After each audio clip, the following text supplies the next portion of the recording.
Imagine looking out your window every morning and seeing a mountain glowing golden. Then, by midday, it shifts to deep purple. A few hours later, it turns a fiery red, and eventually emerald green. This happens every day in the Australian outback. The massive sandstone monolith, known as Uluru, is one of the most prominent examples of this daily natural magic on Earth. You can find similar visual displays across the globe, like the vivid mineral layers of Vinicunca in Peru, or the painted hills of the Zhangye Danxia landform in China. There are no hidden artificial lights illuminating these landscapes. There is no digital enhancement, and the actual rock itself is not changing. Uluru stretches 3.6 kilometers across the desert. It is a massive block of ancient sandstone, and physically, that rock has remained identical for millions of years. If a 3-kilometer block of solid stone isn't physically changing, we have to look away from the mountain to solve this mystery. We need to track the physical journey of a single beam of light.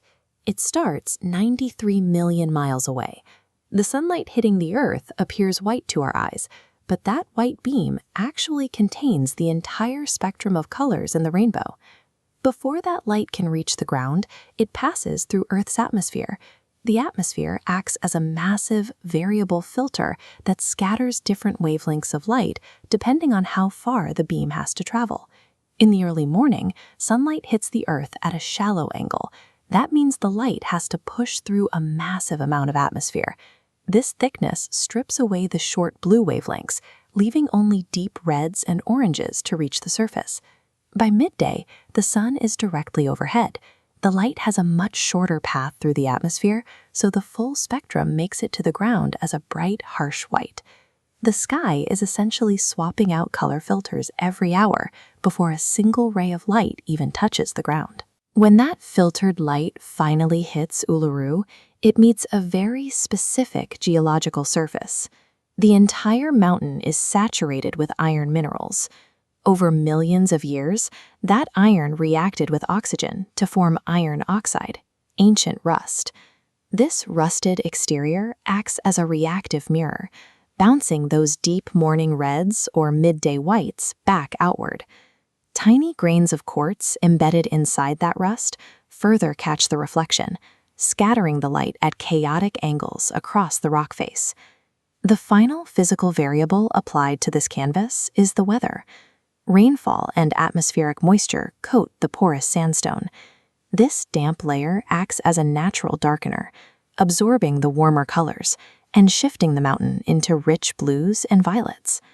High winds can kick up massive dust storms, creating a secondary filter close to the ground that pre-warms the incoming light into heavy golden tones before it reaches the stone. The combination of a rusted quartz mirror and chaotic weather ensures the mountain will never project the exact same visual twice. The light reflects off the rock and enters its final destination, the human eye. Here, the human brain takes over. Our visual cortex uses a process similar to a camera's white balance, automatically editing the colors we perceive based on the surrounding environment. Viewed against a bright blue sky, your brain makes the rock look warmer. When storm clouds roll in, your brain compensates for the dark gray backdrop by editing the mountain to look significantly darker. The final stage of this natural color transformation happens entirely inside our own heads. Because the specific hue of the rock depends entirely on the state of the air it passes through, mountains like Uluru function as massive, real-world scientific sensors. By recording the precise wavelengths of light reflected off the surface over several decades, researchers can measure changes in air density, moisture, and particulate levels. This creates a long-term record used to detect shifts in regional climate patterns. Long before these atmospheric records were kept, the Anangu people lived alongside this phenomenon for thousands of years. Their traditional knowledge interprets these color shifts as the expressions of a living, breathing landscape, a view supported by the active, constant interplay of physics we see on the rock's surface.